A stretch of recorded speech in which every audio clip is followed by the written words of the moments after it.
सकरैंड में रिपोर्ट करे रहियो आहे राजा नूर मोहम्मद जतोई। सिंध यूनाइटेड पार्टी के मरकज़ी सदर सैयद ज़ैन शाह सकरैंड में हंगामी प्रेस कॉन्फ्रेंस कंदे जलालपुर कैनाल समेत सिंध ते तजवीज़ कयल समूरन कैनालन के रद्द कंदे खेनि सिंध दुश्मन मंसूबा करार ॾिनो।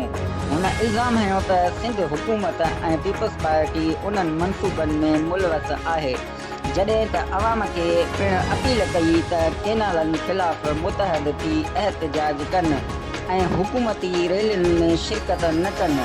सैयद ज़ैन शाह चयो त ACUP सॼी सिंध में राब्ता करे अवामी ताक़त सां सिंध ख़िलाफ़ हर साज़िश खे नाकाम बणाईंदी।